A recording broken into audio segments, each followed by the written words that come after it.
நம்மளில் சில பேர் ரொம்ப தைரியமாக இருப்பாங்க. நாம் கூட சொல்கிறது உண்டு, அந்த ஆளுகிட்ட வர்றதுக்கு எமன் கூட பயப்படுவான் அப்படின்னு சொல்கிறது உண்டு. தைரியசாலிகளை நெருங்கிறதுக்கு எமன் பயப்படுவான் அப்படின்னு சொல்கிறது உண்மை தான். அது பொய் இல்லை. மன வலிமை இருக்குது பாருங்கள், அது மனுஷனை காப்பாற்றும். இது மருத்துவ ரீதியான உண்மை. உடல் கோளாறுகள் மன ஆரோக்கியத்தை பாதிக்கும். மன எழுச்சி, மன போராட்டம் இதெல்லாம் உடல் இயக்கத்தில் மாறுதலை உண்டாக்குது. சில வகையான நோய்களுக்கும் மனசுக்கும் இருக்கிற சம்பந்தம் என்னங்கிறத பற்றியெல்லாம் இப்போ ஆராய்ச்சி பண்ணுறாங்க. ஆஸ்மா, மூட்டு வலி, பெருங்குடல் அழற்சி, உயர் இரத்த அழுத்தம், சோரியாசிஸுங்கிற தோல் வியாதி, வயிற்று புண்ணு, இந்த தைராய்டு நச்சுத்தன்மை, இது மாதிரி நோய்களை உண்டாக்குறதுல மனசோட பங்கு என்னங்கிறத பற்றியெல்லாம் ஆய்வு பண்ணி பார்த்துருக்குறாங்க. எதுக்கு எடுத்தாலும் சோர்ந்து போகிறது, தோண்டு போகிறது, இப்படிப்பட்ட மனவாகு, அதோட யாரும் நமக்கு உதவ முடியாது அப்படிங்கிற மனோபாவம், கைவிடப்பட்ட மனநிலைமை, இதெல்லாம் நோயோட தீவிரத்தை ரொம்ப அதிகரிக்க செய்யுதான். இவங்கெல்லாம் அந்த கைகால் வலிக்குது, உடம்பு அசதியாக இருக்குது, தூக்கம் வரல, முதுகு வலிக்குது, உடம்புல உணர்ச்சி குறையுது, கை கால் விரல்லாம் மரத்து போகுது, இப்படி ஏதாவது சொல்லிக்கிட்டு டாக்டர்களை தேடி வந்துக்கிட்டு இருப்பாங்க. நெஞ்சு வலி யாருக்கு வருது தெரியுமா? பதற்றம், போட்டி மனப்பான்மை, அளவுக்கு அதிகமான வேகம், துடிப்பு, பேராசை, இதுலேயும் கட்டுப்பாடு, நேரம் தவறாமை, அப்புறம் இதெல்லாம் உள்ள மனவாக உள்ளவங்க இருக்கிறாங்கல்ல, அவங்க பெரும்பாலும் நெஞ்சு வலிக்கு ஆளாயிடுறாங்களாம். ஃப்ரீட்மேன் அப்படிங்கிறவர் நிறைய ஆராய்ச்சியெல்லாம் பண்ணி பார்த்துட்டு இதை உறுதிப்படுத்தியிருக்கிறார். அவர் பண்ணின ஆராய்ச்சியில் என்னெல்லாம் தெரிய வந்தது தெரியுமா? பொறுப்பு அதிகம் உள்ளவங்களுக்கு கண்டிப்பாக இரத்த அழுத்தம் வரும், அதிகமாக இருக்குமா. அதே மாதிரி கண்டிப்பாக இருக்கிறாங்கல்ல, அவங்களுக்கும் இரத்த அழுத்தம் அதிகரிக்குமா. இரத்த அழுத்தம் தனக்கு அதிகமாக இருக்குங்கிறத தெரிஞ்சுக்கிட்டவங்க தலைவலி, மயக்கம், இந்த தலை சுத்தல், அசதி, இது மாதிரியான உணர்வுகளை அவங்களுக்கு வந்துடும், அது மாதிரி உணர்வு. ஆனால் உண்மை என்ன தெரியுமா? இதெல்லாம் இரத்த அழுத்தத்தினால இல்லை. இரத்த அழுத்தம் கட்டுப்பாட்டுக்குள்ளே இருந்தால் கூட இவங்க இப்படி நினைக்கிறாங்களாம். இதுக்கு காரணம் மனசு தான் அப்படிங்கிறார் அவர். சில பேர் எப்படி தெரியுமா? ஒருத்தர் மாரடைப்பால் இறந்து போனார் அப்படின்னு கேள்விப்பட்டால் போதும், இறந்து போகிறதுக்கு காரணம் இதயம்தான் அப்படிங்கிற பீதியால், இதய தளர்ச்சி அப்படிங்கிற மனநோயால் பாதிக்கப்படுறார். இவங்கெல்லாம் அடிக்கடி தங்களுடைய இதய பகுதியை தொட்டு பார்த்துக்குவாங்க, நாடியை பிடிச்சி பார்த்துக்குவாங்க, அடிக்கடி மூச்சை உள்ளுக்கு இழுத்து வெளியில் விட்டு வலி வருதா அப்படின்னு பார்த்துக்கிட்டு இருப்பாங்க. வேறு எங்கேயாவது வலிச்சா கூட நெஞ்சை வலிக்குதா அப்படின்னு பார்ப்பாங்க. நெஞ்சு வலிக்குதுன்னு கூட சில பேர் சொல்ல ஆரம்பிச்சிருவாங்க. ஆஸ்மாவுக்கும் மனசுக்கும் சம்பந்தம் உண்டு. தீர்வு காண முடியாத மன போராட்டங்கள் எல்லாத்துக்கும் அடுத்தவங்களையே சார்ந்து இருக்கிற மனநிலை, இதெல்லாம் ஆஸ்மாவினுடைய தீவிரத்தை அதிகப்படுத்திடும். பயம், இது எப்படின்னா என்ன நடக்குமோங்கிற பதற்ற நிலை, அப்புறம் இந்த பயம், இதெல்லாம் சுவாசித்தலை அதிகரிக்க செய்யுது இல்லையா. இதனால் இரத்தத்தின் காரத்தன்மை அதிகமாகி நோயின் தீவிரமும் அதிகமாகுது. மன போராட்டம், மனக்கவலை, மன இறுக்கம், இதெல்லாம் தோல் வியாதியை தூண்டி விடுதான். இது மாதிரி இன்னும் எவ்வளவோ இருக்குது. அதனால் இன்றைக்கி நமக்கு தேவை என்னென்னா மன வலிமை, மலர்ந்த முகம், இது ரெண்டு இருந்துட்டுதுன்னா பலவிதமான நோய்கள் நம்மக்கிட்ட நெருங்கி வராது. டாக்டர், என்ன நெருங்காமல் இருக்கிறதுக்கு நான் ஒரு காரியம் பண்ணுறேன் அப்படின்னார் ஒருத்தர். அவர் என்ன அர்த்தத்தில் சொன்னார்னா, டாக்டர் அவரை நெருங்காமல் இருக்கிறதுக்கு அவர் ஒரு காரியம் பண்ணுறாராம். நண்பர்கிட்ட சொன்னார். நண்பர் கேட்டார், அது என்ன காரியம் பண்ணுற அப்படின்னு கேட்டார். தினம் ஒரு ஆப்பிள் பழம் சாப்பிட்றேன்னார் அவர். ஏன்னா ஆங்கிலத்தில் ஒரு பழமொழி சொல்லுவாங்கள்ல, an apple a day keeps doctor away அப்படிம்பாங்க. ஒரு ஆப்பிள் பழம் சாப்பிட்டா டாக்டர் விலகியே இருப்பார், டாக்டர்கிட்ட போக வேண்டிய அவசியம் இருக்காது அப்படிங்கிறதுக்காக அந்த பழமொழி சொல்கிறது. என்ன, நான் யாருமே நெருங்காமல் இருக்கிறதுக்கு நான் ஒரு காரியம் பண்ணுறேன்னார் இன்னொருத்தர். டாக்டர் நெருங்காமல் இருக்கிறதுக்கு ஆப்பிள் பழம் சாப்பிட்றேன்னார் அவர். என்னை யாருமே நெருங்காமல் இருக்கிறதுக்கு நான் ஒரு காரியம் பண்ணுறேன்னார் இன்னொருத்தர். அது என்னன்னு கேட்டோம். தினம் ஒரு பூண்டு சாப்பிட்றேன்னார். ஏ கார்லிக் எ டே கீப்ஸ் எவ்ரிபடி அவே அப்படின்னு அதுக்கு ஒரு புது விளக்கமும் கொடுத்தார். இணை பிரியாத 2 நண்பர்கள் இருந்தாங்களாம். 2 பேரும் விடாமல் சிகரெட்டு குடிக்கிறவங்க. அதில் ஒருத்தன் செத்து போட்டான்.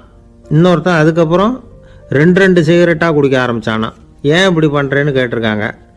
நான் ஒரு சிகரெட்டு தான் குடிக்கிறேன், செத்து போன என்னுடைய ஃப்ரெண்டு இருக்கானே, செத்து போனவன், அவனுக்காக இன்னொரு சிகரெட்டு குடிக்கிறேன் அப்படின்னு நானா. இது ரொம்ப ஆபத்து, விட்டுடு அப்படின்னு சொல்லியிருக்காங்க. சரின்னு ஒத்துக்கிட்டான். ஆனால் அதுக்கப்புறமும் ஒரு சிகரெட் வீதமாக குடிச்சிக்கிட்டே இருந்தான். சிகரெட்டு பழக்கத்தை நீ இன்னும் விடலையான்னு கேட்டாங்களாம். அந்த பழக்கத்தை நான் எப்போ விட்டுட்டேன், இப்போ நான் குடிக்கிறது என் ஃப்ரெண்டுக்காக அப்படின்னு நானா. இவங்கெல்லாம் எப்படி திருந்துறது? Subscribe Hello TV Tamil. ஒரு மனுஷனை பார்த்து என்கிட்ட வாலாட்டாதே அப்படின்னு சொன்னா அவன் நம்மகிட்ட ஏதோ வம்புக்கு வர்றான்னு அர்த்தம். ஒரு நாயை பார்த்து யாரும் என்கிட்ட வாலாட்டாதே அப்படின்னு சொல்றது இல்லை. ஏன்னா நாய் வாலாட்டுனா அது நம்மகிட்ட தன்னுடைய நன்றியை தெரிவிக்கிறதாக நினச்சிக்கிட்டு இருக்கிறோம். ஆனால் அது அப்படி இல்லை அப்படின்னு சொல்கிறாங்க அது சம்பந்தமான நிபுணர்கள். ஒரு நாய் தன்னுடைய வாலை இந்த பக்கமும் அந்த பக்கமுமா இப்படியும் அப்படியும் ஆட்டிக்கிட்டு இருந்தா அது பதட்டத்தில் கூட இருக்கலாம். நாய் நட்பாக இருந்தாலும் வாலாட்டும், ஆத்திரத்தில் இருந்தாலும் வாலாட்டும், கோபத்தில் இருந்தாலும் வாலாட்டும், குழப்பத்தில் இருந்தாலும் வாலாட்டும், மகிழ்ச்சியாக இருந்தால் கூட அது வாலாட்டும். அதை நாம் தப்பாக புரிஞ்சுக்கிட்டு அதுக்கிட்ட போய் மாட்டிக்கக்கூடாது. நாயை பற்றி எனக்கு நல்லா தெரியும் அப்படின்னு சொல்கிறவங்க கூட அதுக்கிட்ட கடி வாங்கிட்டு நிற்கிறது உண்டு. நிபுணர்கள் என்ன சொல்கிறாங்க தெரியுமா? எப்போவுமே நாய்கள் திடீர்னு கடிச்சு விடுறதில்ல, கடிக்கிறதுக்கு முன்னாடி சில அறிகுறிகளை காட்டும். அதை சரியாக புரிஞ்சுக்கிட்டோம்னா தப்பிச்சுக்கலாம். ஒரு வீட்டுக்கு போகிறீங்க, அங்கே புதுசாக ஒரு நாயை பார்க்குறீங்க, உடனே அதுக்கிட்ட போய் குனிஞ்சு சிரிச்சுக்கிட்டே அது தலையில் தட்டுறீங்க. இது ரொம்ப தப்பான். ஒரு நாய் இன்னொரு நாயை நேருக்கு நேர் பார்த்து பல்ல காட்டுனா அது தன்னுடைய தன்முனைப்பை காட்டுதுன்னு அர்த்தமா. உன்னை விட நான் பெரியவன் அப்படின்னு சொல்லுதுன்னு அர்த்தம். அதனால் நீங்கள் அது மாதிரி கிட்ட போய் சிரிக்கிறோம் அப்படின்னு நினச்சிக்கிட்டு பல்ல காட்டினா உங்களையும் எதிரியாக நினச்சிரும். இன்னொரு விஷயம் என்னென்னா, தலையில் தட்டுனா நாய்க்கு பிடிக்காது. அது தன்னை அடக்கிறதாகவும் அச்சுறுத்துறதாகவும் நினச்சிக்கிட்டு இருக்கும். சரி, அப்படின்னா புதுசாக ஒரு இடத்துல அல்லது வீட்டில் நாய்க்குட்டியை பார்த்தா என்ன பண்ணுறது? நீங்கள் சும்மா இருங்க, அதுவாக கிட்ட வரட்டும். அதுக்கப்புறம் அதுக்கிட்ட கனிவாக பேசுங்க. கன்னம், மார்பு, தோல் இங்கெல்லாம் தட்டலாம், தப்பு இல்லையா? தலையில் தான் தட்டப்படாதான். ஒரு நாய் உங்களை நோக்கி ஓடி வருது, நீங்களும் ஓடுனா அது துரத்த ஆரம்பிச்சிடும். அசையாமல் சில மாதிரி நின்றுடுங்க, அது கிட்ட வராது. அதுக்கு ஆர்வம் இல்லாமல் போயிடும். ஒரு தெருவில் சின்ன பிள்ளைங்க நிறைய பேர் விளையாடிக்கிட்டு இருக்கிறாங்க.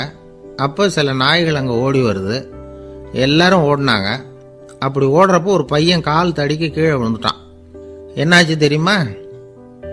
துரத்திட்டு வந்த நாய்கள்லாம் கீழே விழுந்தவன ஒன்றும் செய்யலை, அவன்கிட்டே போகல. ஓடிக்கிட்டு இருந்தாங்கல்ல பசங்க, அவங்கள துரத்திக்கிட்டு அவங்க பின்னாடி ஓடிச்சான். அதுதான் நாய்களுடைய சுபாவம். ஒரு நாய் நம்மளை நேருக்கு நேர் முறைச்சி பார்க்குதுன்னு வச்சுங்க, நாமளும் அதை முறைச்சி பார்க்கக்கூடாது. நாம் வேற பக்கம் எங்கேயாவது பார்க்க ஆரம்பிச்சிடணும். ஒரு நாய் கோபமாக இருந்ததுன்னா அதோட வால் உறுதியாக நேராக நிற்கும். ஒரு நாய் பணிந்து போனால் அல்லது பயந்து போனால் அது தன்னோட வாலை காலுக்கு நடுவில் வச்சுக்கும். ஒரு நாய் நம்மளை பார்த்து பயந்து நிற்குதுன்னு வச்சுங்க, அதனால் நமக்கு ஆபத்து இல்லைன்னு நினச்சிடக்கூடாது. உங்களை பார்த்துட்டு ஒரு நாய் ஒடுங்குச்சுன்னா நீங்கள் விலகி போயிடணும் அப்படின்னு அது நினைக்குது. நிறைய பேர் பயந்து போன நாயால் கடிபடுறாங்க. இவன் நம்மளை விட பெரிய ஆள், மாட்டிக்கிட்டோம், வேற வழி இல்லை அப்படிங்கிற நினப்பில் தான் நாய் கடிக்க ஆரம்பிக்குதான். இதே மாதிரி சங்கிலியால் கட்டி போடப்பட்டிருக்கிற நாயும் ஆபத்தானது தான். தொடர்ந்து கட்டி போட்டிருந்தா காலப்போக்கில் அது ஒரு மாதிரி ஆகிடும். நாய் குழந்தைகளை கடிக்காது அப்படின்னு சில பேர் சொல்லுவாங்க. அதுவும் ஒரு தவறான நம்பிக்கை. அதனால் சின்ன குழந்தைகளை தனியாக நாயோட விளையாட விடக்கூடாது. ஆகக்கூடி நாயை பற்றி நிறைய விஷயம் புரிஞ்சுக்க வேண்டியிருக்குது. ஒருத்தர் தன்னுடைய நண்பர் வீட்டுக்கு போயிருந்தார். அவசியம் எங்கள் வீட்டில் சாப்பிட்டுட்டு தான் போகணும் அப்படின்னு ரொம்ப அன்பாக சொல்லிவிட்டார். அதை மீற முடியல இவரால். சரின்னு உட்காந்துட்டார். சாப்பாடு போட்டாங்க, சாப்பிட ஆரம்பித்தார். அவங்க வீட்டில் கட்டி போட்டிருந்த நாய்க்குட்டி இவர் சாப்பிட்றத முறைச்சி பார்த்துது. ஏன் இப்படி என்ன இது முறைச்சி பார்க்குது உங்கள் வீட்டு நாய்க்குட்டி அப்படின்னு அவர் கேட்டார். அப்போ அவங்க சொன்னாங்களாம், அதுக்கிட்ட ஒரு கெட்ட பழக்கம்ங்க, தன்னோட தட்டில் யார் சாப்பிட்டாலும் அது அப்படி தான் முறைச்சி பார்க்கும் அப்படின்னாரா அவர். ஒரு குரங்கும் கழுதையும் நண்பர்கள், எங்கே போனாலும் சேர்ந்தே போவாங்க வருவாங்க. அப்போ அந்த கழுதை கொஞ்சம் கவலையோடு பேச ஆரம்பிச்சுதான். அதோ பாரு, அங்கே ஒரு புதர் தெரியுது இல்லையா, இந்த புதருக்குள்ளே ஒரு சிங்கம் இருக்குது. அந்த பக்கமாக நான் போகிறப்போ வர்றப்போலாம் அது என்கிட்ட வம்பு வளர்க்குது, தகராறு செய்யுது, என் மேலே பாயுது, என்னை தாக்குது. ஏன்னு தெரியல அப்படின்னுது. இதை கேட்டதும் அந்த குரங்கு சொல்லிச்சு, இனிமேல் கவலைப்படாத, இந்த தடவை நான் உன்னை காப்பாற்றுறேன்னுது. அதுக்கப்புறம் ஒரு நாள் அந்த குரங்கும் கழுதியும் அந்த புதர் பக்கமாக போய்கிட்டு இருந்தாங்க. எதிர்பார்த்தது மாதிரியே நடந்தது. அந்த சிங்கம் எதிரில் வந்தது, கழுதியை பார்த்தது, உடனே அது மேலே பாய ஆரம்பிச்சுட்டுது. அவ்வளவுதான். உடனே இந்த குரங்கு என்ன பண்ணிச்சு தெரியுமா? கிடுகிடுன்னு ஒரு மரத்து மேலே ஏறி உட்காந்துக்கிட்டுது. அங்கே உட்காந்துக்கிட்டு கீழே அந்த கழுதியும் சிங்கமும் போடுற சண்டையை வேடிக்கை பார்க்க ஆரம்பிச்சுட்டுது. கொஞ்ச நேரம் கழித்து அடிபட்ட காயத்தோடு அந்த கழுதை மெதுவாக நடந்து வந்தது. குரங்கும் மெல்ல மரத்தை விட்டு கீழே இறங்கிச்சு. இப்போ கழுதை கேட்டுது, என்னை காப்பாத்துறேன்னு சொல்லிவிட்டு காலை வாரி விட்டுட்டியே, நீ பாட்டுக்கு மரத்து மேலே ஏறி உட்காந்துக்கிட்டே, அது நியாயமானது. குரங்கு பரிதாபமாக அதை பார்த்துது. நான் மரத்து மேலே இருந்து நீங்கள் 2 பேரும் சண்டை போட்டதை பார்த்துக்கிட்டு தான் இருந்தேன். உன்னோட சத்தம் தான் அதிகமாக இருந்தது, அது நீ சிரிக்கிற மாதிரி எனக்கு கேட்டுது. அதனால் நீ தான் ஜெயிச்சுக்கிட்டு இருக்க போல இருக்கு அப்படின்னு நினச்சிவிட்டேன்னுது. இன்றைக்கி பல பேர் இப்படி தான் இருக்கிறாங்களாம். யார் ஜெயிக்கிறாங்க யார் தோக்குறாங்கங்கிறத முகத்தை பார்த்து கூட கண்டுபிடிக்க முடியறதில்ல. பேசுகிற பேச்சை வச்சு கூட கண்டுபிடிக்க முடியறதில்ல. தோற்கிறவங்க கூட சிரிக்கிற மாதிரி முகத்தை வச்சுக்கிறான். இன்றைய மனிதர்கள்கிட்ட ஏகப்பட்ட முரண்பாடுகள். பொய் முகங்களோட உலவுகிறவர்கள் தான் அதிகம். உண்மை முகம் எங்கே இருக்குது அப்படிங்கிறத புரிஞ்சுக்கிட்டு நண்பர்களை தேர்ந்தெடுக்கணும் அப்படிங்கிறது ஒரு முக்கியமான கருத்து. கடவுள் இந்த உலகத்தை படைச்சுட்டு அதுக்கப்புறமும் கொஞ்ச நாள் இங்கேயே தங்கியிருந்தாராம். அப்போ தான் அவருக்கு ஒரு உண்மை புரிஞ்சுதான், இந்த உலகத்தில் தங்கி இருக்கிறது எவ்வளவு இடைஞ்சல்னு. தினமும் மனிதர்கள் தேடி வந்து ஏதாவது புகார் சொல்லிக்கிட்டே இருந்தாங்களாம். எனக்கு அது வேணும் இது வேணும்னு கேட்டுக்கிட்டே இருந்தாங்களாம். சில பேர் வந்தாங்க, நாங்கள் வந்து விவசாயம் பண்ணுறோம், தண்ணி இல்லாமல் பயிர் காயுது, எங்களுக்கு மழை வேணும் அப்படின்னாங்க. அவங்க போனதும் அதுக்கப்புறம் சில பேர் வந்தாங்க, நாங்கள் வந்து மண்பானை செய்கிறவங்க நிறைய பானை செஞ்சு வச்சுருக்குறோம், மழை பெஞ்சால் எல்லாம் கரைஞ்சி வீணாக போயிடும், அதனால் இன்றைக்கி மழை பெய்யக்கூடாதுன்னாங்க. கடவுள் பார்த்தார், அவருக்கு என்ன பண்ணுறதுன்னே தெரியல, ஏகப்பட்ட குழப்பம், தலையை பிச்சுக்கலாம் போல் இருந்தது, கிட்டத்தட்ட பைத்தியம் பிடிக்கிற அளவுக்கு ஆயிட்டுது. எல்லாருடைய ஆசைகளையும் அவரால் நிறைவேற்ற முடியல, ஏன்னா ஒன்றுக்கு ஒன்று முரண்பாடாக இருந்தது. ஒரு நாள் தன்னுடைய அமைச்சரவையை கூட்டி ஆலோசனை கேட்டார், என்ன செய்யலான்னு சொல்லுங்கன்னார். இது என்ன பிரமாதம், பேசாமல் இமயமலை அடிவாரத்தில் போய் உட்காந்துங்க, யாரும் தொந்தரவு பண்ண மாட்டாங்கன்னாங்க.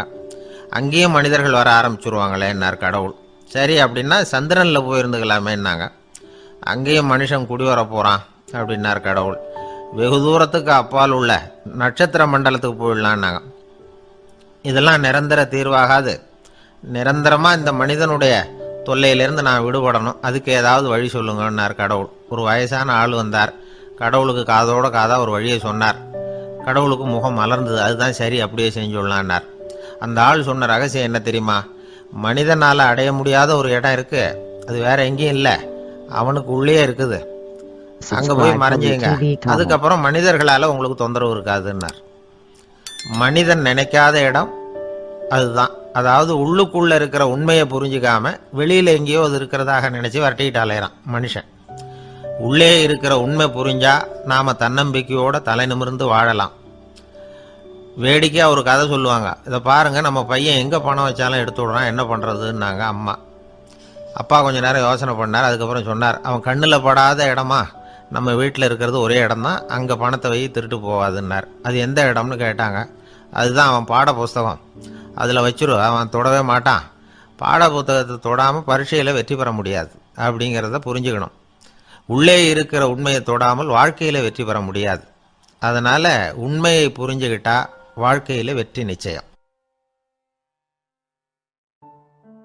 ஒருத்தரை பார்த்து உன்னுடைய நண்பர்கள் யார் அப்படின்னு ஒரு கேள்வி கேட்டு பாருங்க, கொஞ்சம் யோசிச்சு பதில் சொல்லுவாங்க. அவங்ககிட்டயே உன்னுடைய எதிரிகள் யார் அப்படின்னு கேளுங்க, கடகடன்னு ஒப்பிச்சிருவாங்க. நம்ம மனசு இருக்க, அது எப்படின்னா நம்ம நண்பர்களை விட எதிரிகளை அது நல்லா ஞாபகத்தில் வச்சுக்கும். இது ஒரு ஆச்சரியமான உண்மை. உங்களால் நண்பர்களை மறந்துட முடியும், ஆனால் எதிரிகளை மறந்துட முடியாது. இது ஒரு வேடிக்கையான நிலைமை தான். அழகான தருணங்களை நாம் ஏன் மறந்துடுறோம்? இது இயற்கை. ஏன்னா நம்ம மனசு மலர்களை கவனிக்கிறதில்ல, அதில் இருக்கிற முள்ளை தான் கவனிக்குது. தன்னை காயப்படுத்துகிற எதையும் அது உடனே கண்டுகொள்ளுது. ஒரு தெளிந்த சிந்தனை உடைய மனசு மிக அழகாக உள்ள எல்லாத்தையும் கவனிக்கும். அது நன்றியுடன் உணரக்கூடிய எல்லாத்தையும் பார்த்து குறிச்சிக்கும். இப்படிப்பட்டவங்க வாழ்க்கை இயல்பாகவே நல்லா அமையும். அது ரொம்ப அபூர்வம். மனசில் உள்ள ஒரு சிறிய அமைப்பை மாற்றுவதை பொறுத்து தான் இந்த விஷயம் அப்படிங்கிறார் ஓஷோ. ஒரு யூத கோவில் இருந்து தான், அது யூதர்களின் மடமாகவும் இருந்தது. அங்கே ஒரு தலைமை குரு, அவர் ரொம்ப கண்டிப்பானவர். அந்த கோவிலை ஒட்டி ஒரு தோட்டம். ஒரு நாள் காலையில் அந்த தோட்டத்தில் 2 இளம் யூதர்கள் நடந்து போய்கிட்டு இருக்கிறாங்க.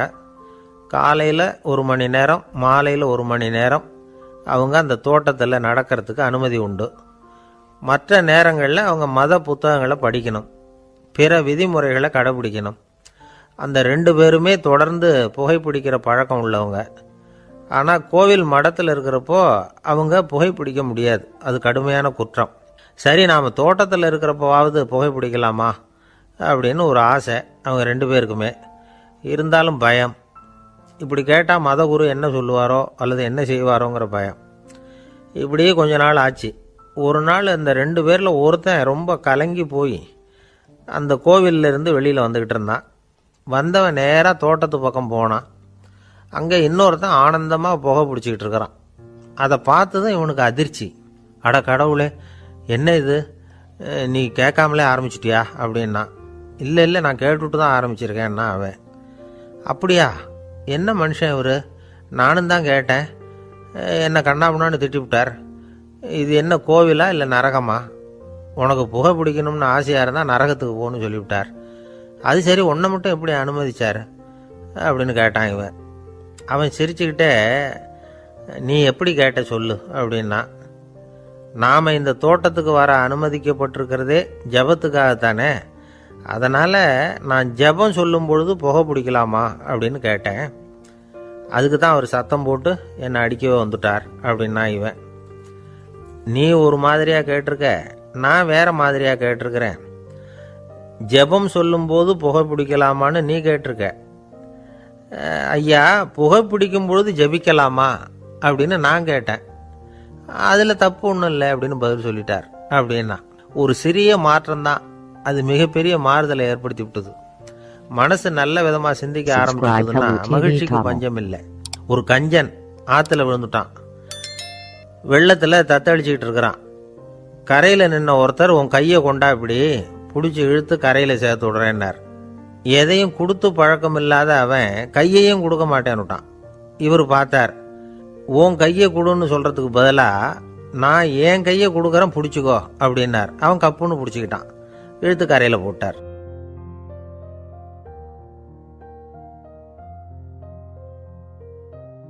ஜப்பானில் உள்ள ஒரு புத்த விகாரை, அங்கே ஒரு வயசான பௌத்த குரு தங்கியிருக்கிறார்.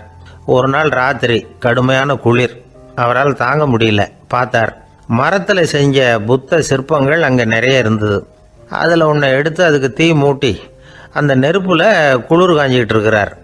மர சிற்பம் தீ வச்சதும் படபடன்னு வெடிக்க ஆரம்பிச்சுட்டுது. அந்த சத்தத்தை கேட்டதும் அந்த புத்த விகாரையின் குருக்கள் வெளியில் ஓடி வந்தார். இவர் ஆனந்தமாக குளிர் காஞ்சிக்கிட்டு இருக்கிறார். அவரால் பொறுத்துக்க முடியல.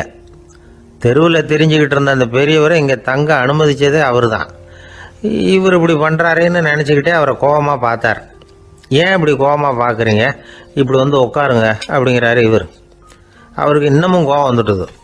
எங்கள் கடவுளை வந்து எரிச்சுட்டிங்களே அப்படின்னு சத்தம் போட்டாராம். அப்படியா அப்படின்னு கேட்டுக்கிட்டே அந்த சாம்பலை கிளறினார் இவர். என்ன செய்கிறீங்கன்னு கேட்டிருக்காரு அவர். நான் எலும்புகளை தேடுறேன்னாராம். நீங்கள் ஒரு பைத்தியம், இது ஒரு மர சிற்பம், இதில் எலும்புகள் கிடையாது அப்படின்னாராம். அவருக்கு கோபம் வந்துட்டுது. உடனே வெளியில் போங்கன்னு கத்தியிருக்கார். வெளியில் தள்ளி கதவையும் சாத்தி விட்டாராம். மறுநாள் காலையில் கதவை திறந்து பார்த்தா அந்த வயசான பெரியவர் ஒரு மயில்கல் மேலே சில காட்டு பூக்களை வச்சு புத்தம் சரணம் கச்சாமின்னு சொல்லிக்கிட்டே இருக்கிறார். இவருக்கு சந்தேகமாக போட்டுது. கிட்ட போனார். என்ன செஞ்சுக்கிட்டு இருக்கீங்கன்னு கேட்டார். இது என்னுடைய காலை நேர பிரார்த்தனைன்னாராம். நிஜமாகவே நீங்கள் ஒரு பைத்தியமாக தான் இருக்கணும், ஏன்னா அது ஒரு மயில்கல் அப்படின்னாராம். இப்போ அந்த பெரியவர் சொன்னாராம், நீங்கள் ஒரு மரத்தை புத்தராக நினைக்கும் பொழுது நான் ஏன் ஒரு மயில்கல்ல புத்தராக நினைக்கக்கூடாது? நான் வந்து புத்தரை எரிக்கலாம், ஏன்னா அவரை நான் நேசிக்கிறேன். அந்த சிற்பம் வந்து மரத்தால் ஆனதுங்கிறது எனக்கு தெரியும். நான் ஒரு மயில்கல்லை தொழலாம், ஏன்னா அது எனது பூக்களை தாங்குது. நான் இந்த மயில்கல்லுக்குள்ளே மறைஞ்சிருக்கிற புத்தரை பார்க்குறேன். யாராவது ஒரு சிற்பி இதை சிலையாக்கினாதான் நீங்கள் புத்தரை பார்க்க முடியும். அன்னைக்கு ரொம்ப குளிராக இருந்தது. நான் எனக்குள்ளே இருக்கிற புத்தரையும் பாதுகாக்கணும். உள்ளே இருக்கிற புத்தரை காப்பாற்றுறதுக்காக வெளியில் உள்ள புத்தரை எரிக்கலாம், அதில் ஒன்றும் தப்பு இல்லை. அது அவருடைய போதனையிலேயே இருக்கு. உனக்குள் ஜோதியாக இரு அப்படிங்கிறது அவருடைய போதனை. என்னுடைய புத்தர் வந்து குளிரில் நடுங்கிட்டு இருந்தார். அந்த மர சிற்பங்கள் வெயில் மழையில் உணர்ச்சி இல்லாமல் இருந்தது, அதனால் அப்படி பண்ணினேன். ஆனால் நீங்கள் என்ன பண்ணீங்க? நான் ஒரு மர புத்தரை எரிச்சதுக்காக உயிருள்ள புத்தரை வெளியில் தள்ளி கதவை சாத்தினீங்க அப்படின்னாராம் அந்த பெரியவர். உண்மையான பக்திங்கிறது இதுதான். அதாவது உனக்குள் ஜோதியாக இரு அப்படின்னு புத்தர் சொன்னார் இல்லையா, அது மாதிரி தனக்குள் ஜோதியாக இருக்கிற இந்த காலத்து ஆசாமிகள் நிறைய பேர் உண்டு. எப்பவும் போதையிலேயே இருக்கிறவங்க. ஒரு நாள் நடு ராத்திரி ஒரு மது கடையில் ஒரு ஆள் அங்குள்ள சிப்பந்திகள் கிட்ட கேட்டுக்கிட்டு இருக்கிறான். மறுபடியும் இந்த கடை எப்போ திறப்பாங்கன்னு கேட்டானா. நாளைக்கு காலையில் 8 மணிக்கு திறப்பாங்க அப்படின்னு நானா அங்கே இருந்த ஆள். அவன் திருப்பி திருப்பி அதையே கேட்டுக்கிட்டு இருக்கான். இவனுக்கு பதில் சொல்லி சொல்லி அழுத்து போச்சு. அதான் சொல்கிறேன் ஐயா, நாளைக்கு காலையில் வா அப்படின்னாங்களாம். அதுக்கு இவன், நான் வர்றதுக்காக கேட்கலையா, நேத்திக்கு வந்தவன் உள்ளேயே மாட்டிக்கிட்டேன், வெளியில் போகிறதுக்காக கேட்டேன் அப்படின்னு. இன்பம் துன்பம் இது ரெண்டும் சேர்ந்தது தான் வாழ்க்கை. இது எல்லாரும் சொல்லிகிட்டு இருக்கிற ஒரு உண்மை. அது சரி, இது ரெண்டும் வர்றதுக்கு என்ன காரணம்? துறவி ஒருத்தர் யோசித்து பார்த்துருக்கார். இன்ப துன்பம் தோன்றுவதற்கு முக்கியமாக 6 காரணங்கள் உண்டு அப்படிங்கிறார் அவர். அது என்னங்கிறத நாமளும் தெரிஞ்சு வச்சுக்குவோமே. இப்போ முதல் காரணம் சுயநலம். ஒரு தாயார் வந்து தன்னுடைய சுயநலம் கருதி தன்னுடைய மகன் இன்பமாக இருக்கணும்னு ஆசைப்படுறாங்க. மகனும் அப்படியே ஆசைப்படுறான். அதனால் தாயாரின் இன்ப துன்பங்களை பார்த்துட்டு மகனும் இன்ப துன்பம் அடையிறான். அந்த அம்மாவுக்கும் அதே நிலைமை தான். 2வது காரணம் உறவு. நான் துறவியான பிறகு கூட உறவுங்கிற காரணத்தினால தான் தாயாருடைய சுக துக்கங்களை கண்டு நானும் சுக துக்கம் அடைகிறேன்.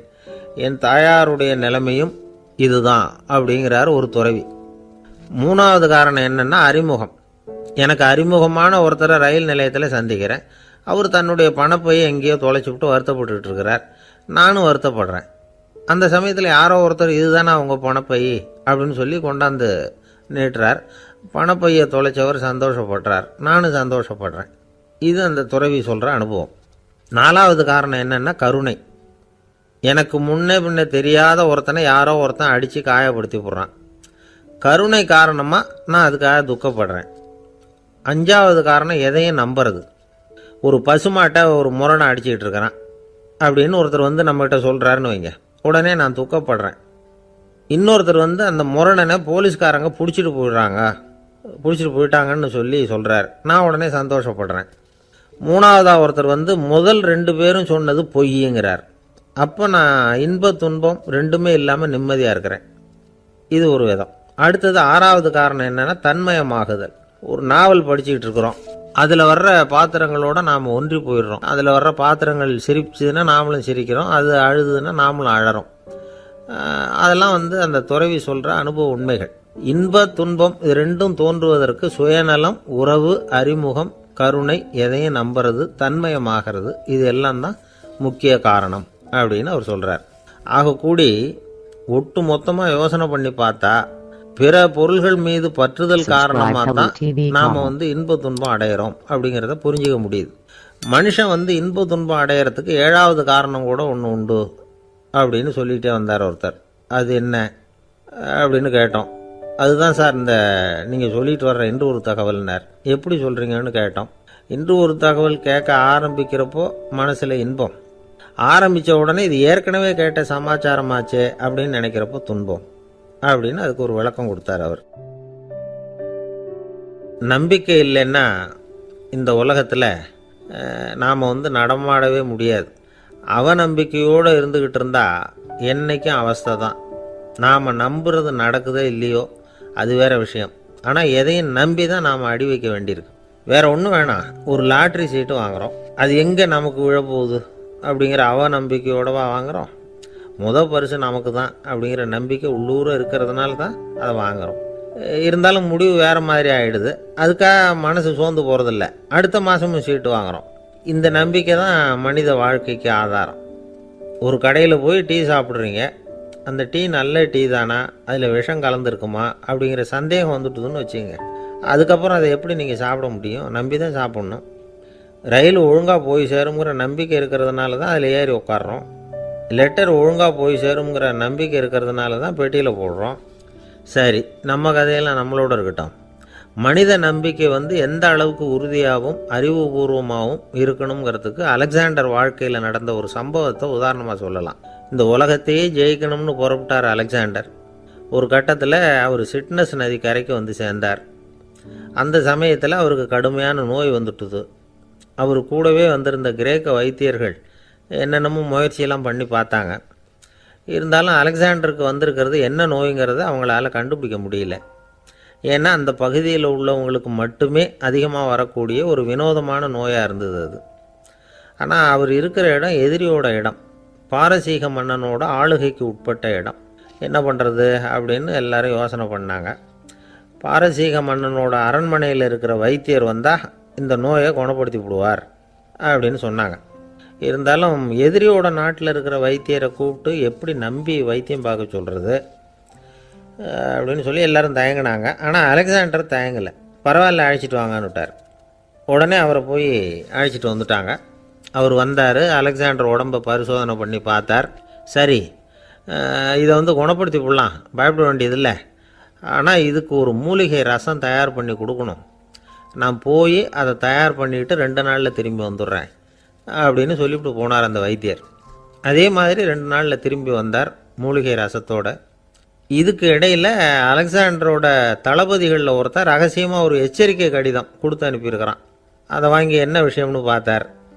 இப்போ உங்ககிட்ட வந்திருக்கிற எதிரி நாட்டு வைத்தியரை நம்பாதீங்க, அவன் கொண்டுகிட்டு வந்திருக்கிற மூலிகை ரசத்தில் விஷம் கலந்துருக்குது அப்படின்னு அதில் எழுதியிருக்கு. அதை பார்த்தார் அலெக்சாண்டர். இருந்தாலும் கொஞ்சம் கூட அலட்டிக்கலை. வைத்தியர் கொடுத்த மருந்தை வாங்கி கடகடன்னு குடிச்சுட்டார். குடிச்சுட்டு அதுக்கப்புறம் அந்த கடிதத்தில் இருந்த விஷயத்தை அந்த வைத்தியர்கிட்ட சொன்னார். வைத்தியர் திகைச்சு போயிட்டார். தன் மேலே அலெக்சாண்டர் வச்சிருக்கிற நம்பிக்கையை பார்த்து அவருக்கு ரொம்ப வியப்பு. வைத்தியர் உண்மையிலேயே நல்ல மருந்து தான் கொண்டுகிட்டு கொடுத்துருக்கிறார், அதில் விஷம்லாம் எதுவும் கலக்கலை. அதுக்கப்புறம் அலெக்சாண்டர் அந்த வைத்தியரை பார்த்து சொன்னாராம், நம்பிக்கைங்கிற அச்சாணியை ஆதாரமாக வச்சுக்கிட்டு தான் இந்த உலகம் சுற்றிக்கிட்டு இருக்குது. எனக்கு எதிரியாக இருந்தாலும் பாரசீக மன்னர் ரொம்ப பெரியவர். அப்பேற்பட்ட மன்னருடைய அரண்மனை வைத்தியர் தொழில் நேர்மை இல்லாதவராக இருக்க மாட்டார். அப்படி இருந்தால் அவரை அரண்மனை வைத்தியராக வச்சிருக்கவே மாட்டாங்க அப்படின்னு நம்பினேன். என்னுடைய நம்பிக்கை வீண் போகலை அப்படின்னாராம். இதுதான் மானுட நம்பிக்கைங்கிறது. இந்த காலத்துலேயும் இது மாதிரி இந்த மானுட நம்பிக்கையை ரொம்பவும் சாமர்த்தியமாக கையாளுகிற கெட்டிக்காரங்க சில பேர் இருக்கிறாங்க. இந்த காலத்து குரு, அவருக்கு ஒரு சிஷ்யன். குரு முன்னாடி அந்த சிஷ்யன் ரொம்ப பணிவாக நின்று, குருவே, உங்கள் கையால் விஷத்தை கொடுத்தாலும் அதை வாங்கி மடமடன்னு குடிச்சிருவேன் அப்படின்னா. உன்னுடைய குரு பக்தியை மெச்சினேன் அப்படின்னார் குரு. அதுக்கு அந்த சிஷ்யன், அப்படி இல்லை குருவே, உங்ககிட்ட சிஷ்யனாக இருக்கிறத விட உங்கள் கையால் விஷத்தை வாங்கி குடிச்சு விடுறது ரொம்ப நல்லது, அதனால தான் அப்படி சொன்னேன் அப்படின்னா. சில பேரை இப்படி சொல்கிறது உண்டு, அடுத்தவங்களை அனுசரித்து நடந்துக்க தெரியல, அவன் என்ன சார் மனுஷன் அப்படிம்பாங்க. சக மனிதர்களோட எப்படி பழகிறது அப்படின்னு தெரியாததுனாலேயே பல பேர் இன்னைக்கு சங்கடப்பட்டுக்கிட்டு இருக்கிறாங்க. வசதி வாய்ப்பெல்லாம் சரியாக இருக்கும், ஆனால் வாழ்க்கை சரியாக இருக்காது. இன்னொருத்தர்கிட்ட எப்படி பேசுறது பழகிறதுங்கிறது தெரியாததுனால தான் இந்த அவஸ்தை. சரி, இந்த அவஸ்தை இல்லாமல் வாழறது எப்படி? இதுக்கு அனுபவசாலிகள் சில வழிமுறைகளை சொல்கிறாங்க. அதெல்லாம் என்னென்னங்கிறத இப்போ தெரிஞ்சுக்குவோம். முதல்ல நம்ம நாக்கு நம்ம கண்ட்ரோலில் இருக்கணும். வார்த்தைகளை கொட்டி விட்டு அதுக்கப்புறம் அள்ள முடியாமல் கிடந்து கஷ்டப்படக்கூடாது. எப்படி பேசுகிறோங்கிறதும் முக்கியம், பேசுகிறப்ப எப்படி முகத்தை வச்சிருக்கிறோங்கிறதும் முக்கியம். அன்பாக பேசினாலும் நல்லா இருக்கும். அப்படி பேசுகிறப்ப ஆதரவாக அவர் தோள் மேலே ஒரு கையை போட்டுக்கிட்டு பேசினா இன்னமும் நல்லா இருக்கும். 2வது விஷயம், இன்னொருத்தர்கிட்ட பேசுகிறப்போ வாக்குறுதிகளை அள்ளி வீசக்கூடாது. கொடுக்குற வாக்குறுதி குறைச்சலாக இருக்கணும். அப்படி கொடுத்த வாக்குறுதியை கண்டிப்பாக நிறைவேற்றணும். நாம் ஒருத்தரை பாராட்டுறோம் அல்லது அவரை பற்றி அபிப்பிராயம் சொல்கிறோம்னா அது ஆக்கப்பூர்வமாக இருக்கணும். நம்ம பாராட்டு அல்லது விமர்சனம் அடுத்தவருடைய முன்னேற்றத்துக்கு உதவுறது மாதிரி இருக்கணும். நாம் சொல்கிறத கேட்டுட்டு அவன் தலையில் கையை வச்சுட்டு உட்காந்துடக்கூடாது. எப்பவும் உற்சாகமாக இருக்கணும், முகம் மலர்ச்சியாக இருக்கணும். மனுஷன் இருந்தால் வருத்தம், கவலை, ஏமாற்றம் எல்லாம் இருக்க தான் செய்யும். அதெல்லாம் மனசில் இருக்கட்டும். அந்த வருத்தமும் கவலையும் ஏமாற்றமும் சேர்ந்துக்கிட்டு நம்ம முகத்தில் இருக்கிற மலர்ச்சியை மூடி மறைக்கிறதுக்கு நாம் இடம் கொடுத்துடக்கூடாது. எந்த விஷயத்தை பற்றி யாருக்கிட்ட பேசினாலும் வெளிப்படையாக பேசணும். திறந்த மனசோட பேசணும். மூடி மறைச்சி முன்னு மூங்கிக்கிட்டு இருக்கக்கூடாது. இன்னொருத்தர்கிட்ட பேசுகிறப்போ விவாதம் பண்ணுங்க, அது தப்பு இல்லை. ஆனால் வாதாடிக்கிட்டு இருக்கக்கூடாது. அதாவது என்ன சொல்கிறாங்கன்னா, டிஸ்கஸ் பண்ணலாம், ஆர்கியூ பண்ணக்கூடாதான். நம்மக்கிட்ட இருக்கிற நல்ல குணங்களை நாம் எடுத்து சொல்லிகிட்டு இருக்கக்கூடாது. அந்த நல்ல குணங்களே நம்மளை பற்றி எடுத்து சொல்லணும். அது மாதிரி நடந்துக்கணும். அதே மாதிரி அடுத்தவங்க கிட்ட உள்ள கெட்ட குணங்களை பற்றி அவசியம் இல்லாமல் நாம் பேச வேண்டியதில்லை. உங்களை பற்றி யாராவது தப்பாக பேசுகிறாங்களா, அப்படி அவங்க பேசுகிறதுல உண்மை இல்லையா அப்படின்னா அதை நீங்கள் பொருட்படுத்த வேண்டியதில்லை, விட்டுடலாம். அது தானாக போயிடும். ஒரு 4-5 பேரோட பேசிக்கிட்டு இருந்தீங்கன்னா எல்லாருக்கும் முக்கியத்துவம் கொடுங்க. யாரையும் அலட்சியப்படுத்தாதீங்க. தமாஷா பேசலாம். ஆனால் உங்கள் தமாஷ் அடுத்தவங்களை கேலி பண்ணுறதா இருக்கக்கூடாது. நமக்கு கிடைக்க வேண்டியது கிடைக்கலையே அப்படிங்கிற தவிப்பு நம்மக்கிட்ட இருக்கக்கூடாது. அது தேவையில்லை.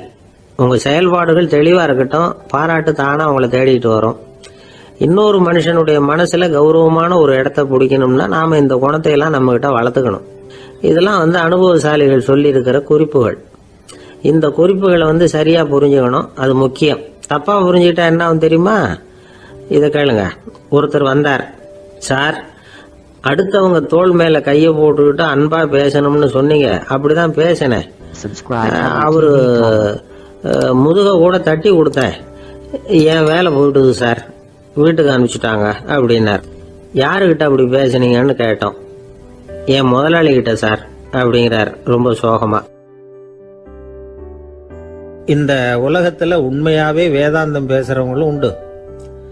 உள்ளுக்குள்ள வேற மாதிரி இருந்துகிட்டு வெளியில வேதாந்தம் பேசுறவங்களும் உண்டு. ஒரு ஆள் இருந்தார். அவரு ஒரு கடை வச்சு வியாபாரம் பண்ணிக்கிட்டு இருந்தார்.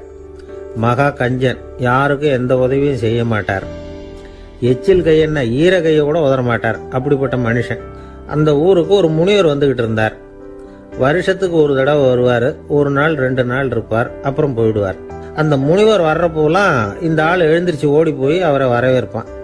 ரொம்ப பெரிய வேதாந்தி மாதிரி அவர்கிட்ட பேசிக்கிட்டு இருப்பான். காயமே இது பொய், வெறும் காற்றடைத்த பையும்மா, தர்மம் தலைகாக்கும்மா. பணம் என்ன சார் பணம், இன்னைக்கு ஒருத்தன் கையில இருக்கும், நாளைக்கு ஒருத்தன் கையில இருக்கும், எல்லாம் மாயம். எனக்கு தான் இன்னமும் இந்த சம்சார பந்தத்திலிருந்து விடுபடுறதுக்கு நேரம் வரலேம்மா. அந்த முனிவரும் இந்த ஆள் இப்படி சொல்றதை கேட்ட உடனே, ஏப்பா அப்படி சொல்ற, இப்ப கூட நீ சரின்னு சொல்லு, உனக்கு தீட்சை கொடுத்து இதுல இருந்து விடுபடுற ஞானத்தை போதிக்கிறேன் பார். உடனே அந்த ஆள் என்ன சொல்லுவான் தெரியுமா? ஐயோ சாமி, இப்போ அது எப்படிங்க முடியும்? பிள்ளைங்கள்லாம் சின்ன சிறுசுங்க, அதுகளுக்கெல்லாம் ஒரு கல்யாணம் காட்சின்னு செஞ்சு கடமையை முடிச்சுட்டா நீங்க சொல்றபடி செஞ்சு விடலாமா. சரி, இன்னும் முனிவர் போயிடுவார். அடுத்த வருஷம் வருவார். இவன் வழக்கம் போல வேதாந்தம் பேசுவான். சரி, தீட்சை கொடுக்குறேன் வா அம்பார். பேரம்பேத்தியை பார்க்கணும், கோர்ட்ல கேஸ் ஒன்று இருக்கு, அது முடியணும் அப்படின்னு தயங்க ஆரம்பிச்சிருவான். எல்லாம் சொல்லுவான், ஆனா குடிக்கிறதுக்கு தண்ணி கூட கொடுக்க மாட்டான். ரொம்ப வருஷம் கழிச்சு மறுபடியும் ஒரு நாள் அந்த ஊருக்கு முனிவர் வந்தார். இவன் கடைக்கும் வந்தார். அப்புறம் அங்கே கல்லாவில் நம்ம ஆள் இல்லை. அவன் புள்ள தான் உட்காந்துருக்கிறான். அப்பாவை போலவே புள்ளையும் எழுந்திரிச்சு ஓடியாந்து முனிவரை வரவேற்றான். அப்பா எங்கன்னு விசாரிச்சார் முனிவர். ஐயோ, அதை ஏன் கேட்குறீங்க சாமி? உங்ககிட்ட தீட்சை வாங்கி இந்த சம்சார பந்தத்திலேருந்து விடுதலை பெறணும்னு சொல்லிக்கிட்டே இருப்பார். அது நிறைவேறாமலே போய் சேர்ந்துட்டார். போன மாதம் ஒரு நாள் திடீர்னு நெஞ்சு வலிக்குதுன்னார். அவ்வளவுதான், போட்டுன்னு போயிட்டார் அப்படின்னு புலம்புனான் பையன். இதை கேட்டதும் முனிவர் சிரிச்சாரான். அவன் எங்கடா போவான்? உன் அப்பா எங்கேயும் போகல, இதோ வாழை ஆட்டிக்கிட்டு உன் காலடியிலே இருந்துகிட்டு இருக்கான் பார் அப்படின்னு சொல்லி அங்கே நின்றுகிட்டு இருந்த ஒரு நாயை சுட்டி காட்டினாரான். என்ன சாமி சொல்றீங்க அப்படின்னு ஆச்சரியமா கேட்டிருக்கான் பையன். உடனே முனிவர் அந்த நாயோட தலையில ஒரு தட்டு தட்டி பேசுறா அப்படின்னாரான். உடனே அந்த நாய் வேதாந்தம் பேச ஆரம்பிச்சுட்டு தான். காயமே இது போய் வெறும் காற்றடைத்த பைய அப்படின்னு தான். முனிவர் சொன்னார், அடே இப்பவும் ஒன்றும் கெட்டு போகல, நீ விரும்புனா சொல்லு, உனக்கு தீட்சை கொடுத்து என் பின்னாடியே அழைச்சிட்டு போயிடுறேன், அங்கே அழைச்சிட்டு போய் உனக்கு ஞானத்தை போதிக்கிறேன், வர்றியா அப்படின்னு கேட்டிருக்காரு. உடனே அந்த நாய் சொல்லிச்சான், ஐயோ அதை ஏன் கேட்குறீங்க சாமி, நான் உண்ணாம தின்னாம ஏராளமான சொத்து சேர்த்து வச்சுட்டேன். என் பிள்ளைங்க அதோட பெருமை தெரியாம ராத்திரி நேரம்லாம் கதவை திறந்து போட்டுட்டு தூங்கிடுவாங்க. அதனால இப்படி நாயா பிறந்து ராத்திரி பகலாக சுற்றி சுற்றி காவல் காத்துட்டு கிடக்கிறேன். இப்போ எப்படி சாமி வர முடியும் அப்படின்னு கேட்டுதான். அறியாமையிலேயே சுகம் கண்டு இப்படி இருக்கிற ஆளுங்களுக்கு எப்படி விடுதலை கிடைக்கும், எப்போ விடுதலை கிடைக்கும் அப்படின்னு கேட்கிறார் தசாவதானி, திருக்குறள் பேர் ராமையா. அவர் கேட்கறது நியாயம் தானே. இந்த காலத்து பையன் ஒருத்தன் அப்பா கிட்ட சொன்னான், அப்பா இன்னைக்கு நான் ₹1 மிச்சப்படுத்தி விட்டேன் அப்படின்னு. நானும் அப்படியா, என்னடா பண்ணேன்னு கேட்டிருக்காரு அப்பா. டவுன் பஸ்ஸில் ஏறாமல் அது பின்னாடியே ஓடியாருந்தேன், ₹1 மிச்சம் தானே அப்படின்றான். அட பாவி, ஒரு ஆட்டோ பின்னாடி ஓடியாந்துருந்தா 10 ரூபா மிச்சமாயிருக்குமே, வேஸ்ட் பண்ணிட்டியே அப்படின்னாராம் அந்த அப்பா.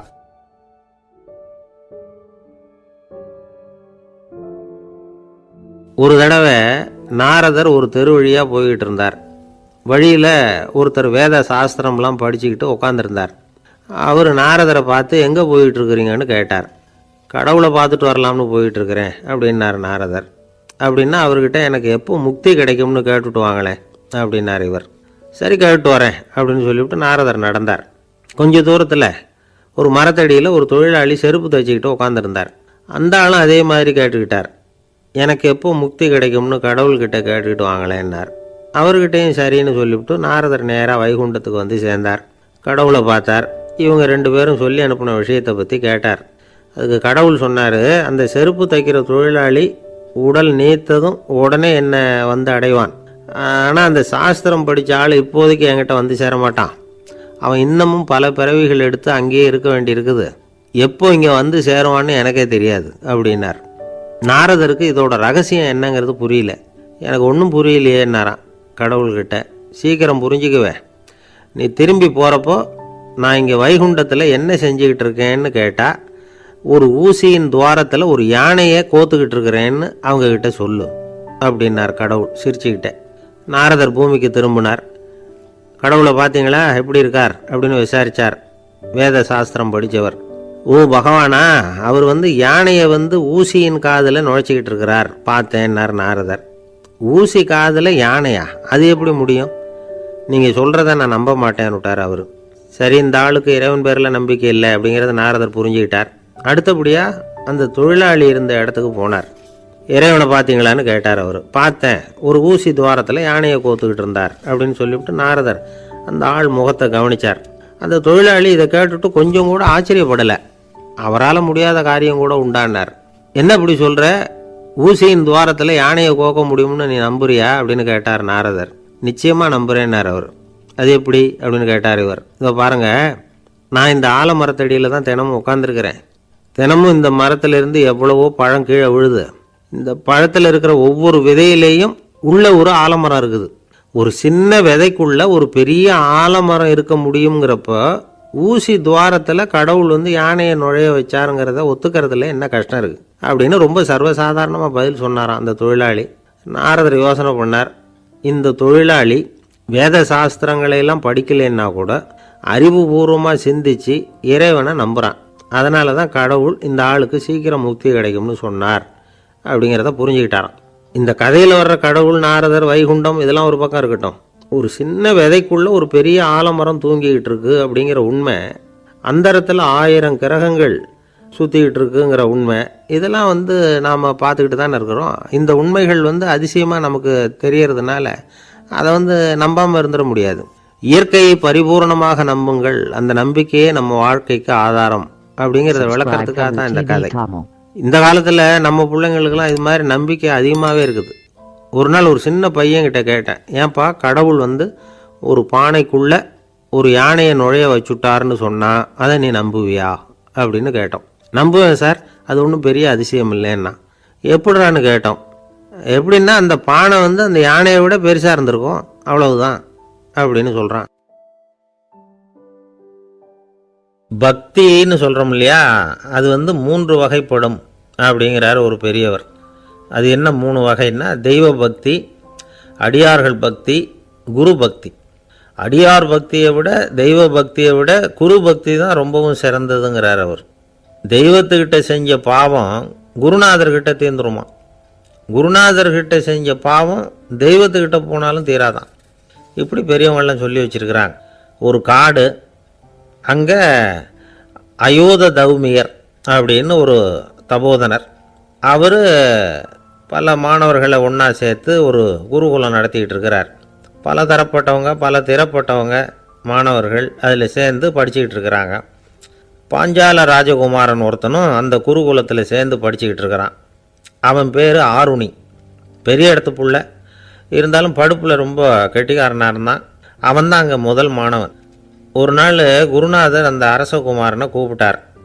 நம்ம குருகுலத்துக்கு சொந்தமான வயலில் தண்ணீர் பெருகி வெள்ளம் பயிரை அழிக்குதான். அதனால் நீ போய் மடையை அடைச்சிட்டு வந்துரு அப்படின்னார்.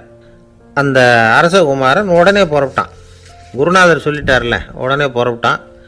நான் பெரிய இடத்து பிள்ளையாச்சே, ராஜகுமாரனாச்சே, ரொம்ப செல்வாக்கூட வளர்ந்தவனாச்சே, நான் போய் வயலில் இறங்கி வேலை செய்கிறதா அப்படின்னுலாம் அவன் நினைக்கல. குருநாதர் கட்டளையை நிறைவேற்ற வேண்டியது நம்ம கடமை அப்படின்னு நினச்சான். உடனே ஒரு மண்வெட்டியை தூக்கி தோளில் வச்சுக்கிட்டு புறப்பட்டு போயிட்டான். வயலுக்கு போனான். பார்த்தான், தண்ணி கரையை உடச்சிக்கிட்டு வயலுக்குள்ளே ஏகமாக பாஞ்சிக்கிட்டு இருக்குது.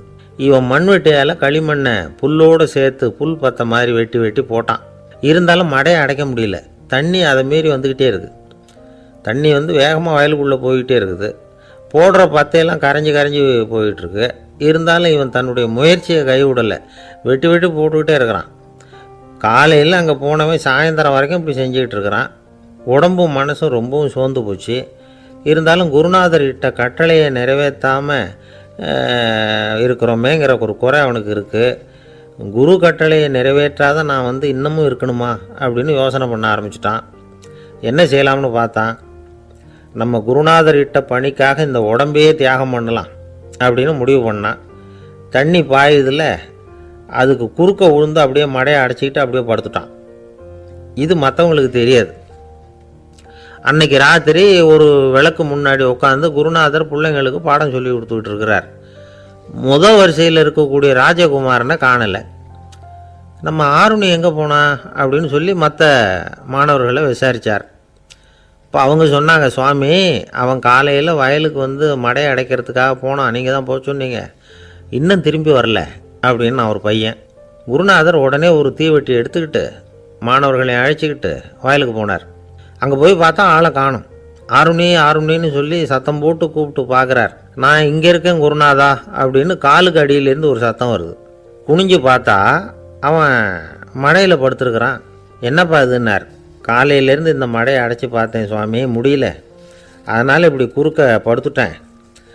என்னை தாண்டறதுக்கு பயந்து போய் தண்ணியே தேங்கி நின்றுட்டுது அப்படின்னா. அவனுடைய குரு பக்தியையும் அவனை தாண்டறதுக்கு அஞ்சு நிற்கிற தண்ணி தேக்கத்தையும் பார்த்துட்டு எல்லாரும் ரொம்ப ஆச்சரியப்பட்டு போயிட்டாங்களாம். ஆருணி எழுந்திரிச்சு வா அப்படின்னு கூப்பிட்டாரான் குருநாதர்.